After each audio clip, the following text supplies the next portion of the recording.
Estamos con el profesor Sebastián Barros, que es profesor de Teoría Política y Social 2, para que nos cuente un poco lo que necesitamos saber como ingresantes.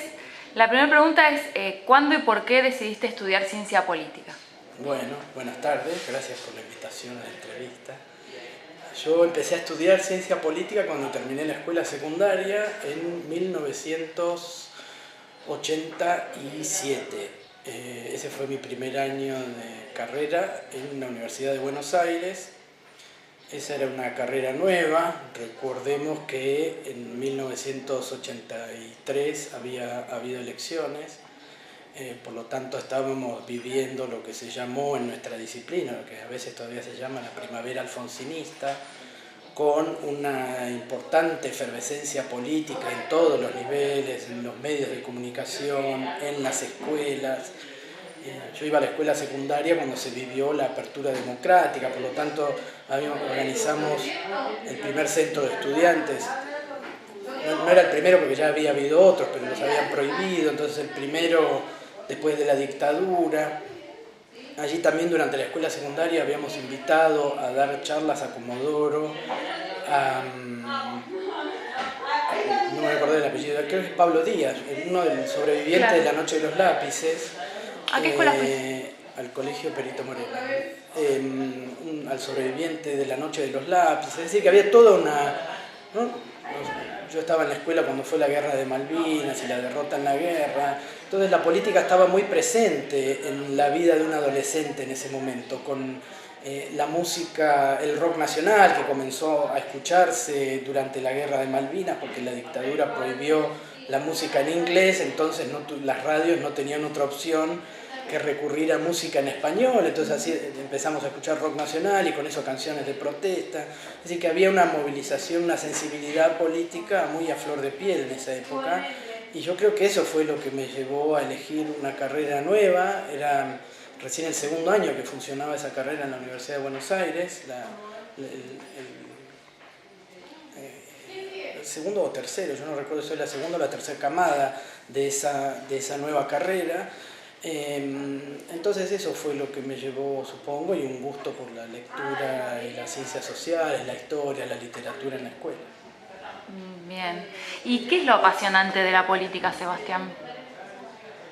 Y son muchas cosas que tiene de apasionante la política. Supongo que, y esto sí es una respuesta a posteriori, digamos, ¿no? No era lo que yo pensaba en el momento que comencé a estudiar ciencia política.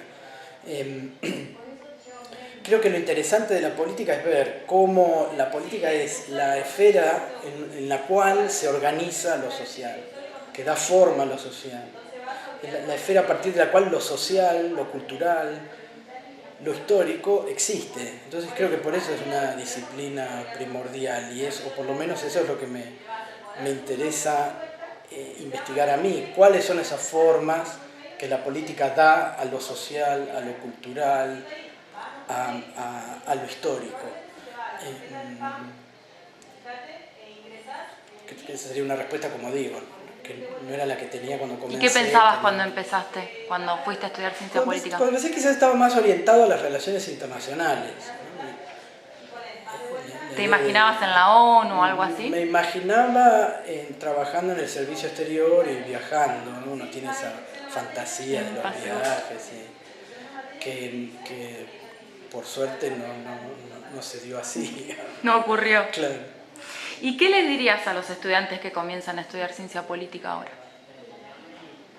Bueno, que están frente a un desafío muy interesante, que están frente a una carrera que va creciendo desde que se creó prácticamente, que es una disciplina que les va a abrir muchas posibilidades después de haberla estudiado, porque uno después de estudiar ciencia política, a diferencia creo yo de otras disciplinas de ciencias sociales,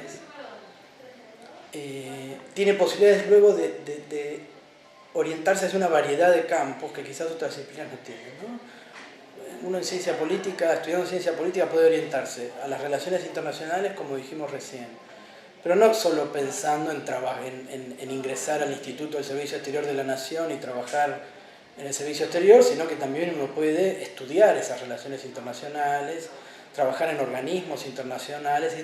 Hay un montón de oportunidades laborales en esa subdisciplina o en esa especialización dentro de la carrera.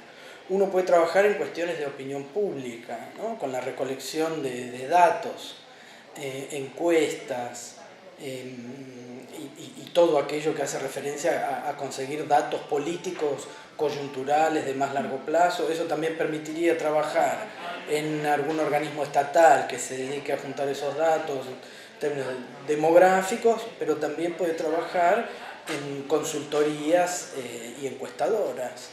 En la parte de administración pública, de nuevo, trabajando en la propia función pública o estudiando la administración pública, políticas públicas, reformas del Estado. Es decir, bueno, habría un montón de temas para investigar. Puede trabajar en teoría y filosofía política, es decir, con una orientación diferente en términos empíricos, pero sí con lecturas más cercanas a algunas humanidades como la filosofía, que quizás sería la otra disciplina que tiene también esa flexibilidad que permite después, en el posgrado, estudiar cualquier ciencia social, ¿no? Y uno puede hacer política comparada, que también puede trabajar en organismos privados de consultoría o en el trabajo académico universitario de investigación, donde ahí se recaban datos y se piensa en términos comparados ciertos aspectos de los sistemas políticos, los sistemas de partidos, identidades, etc. Sociología política sería otra orientación interesante que uno... Es decir, que la carrera abre un montón para que la persona que la estudia pueda elegir según sus preferencias y según aquello que le resulte más accesible. Bueno, muchas gracias, Sebastián. Nada, y mucha suerte.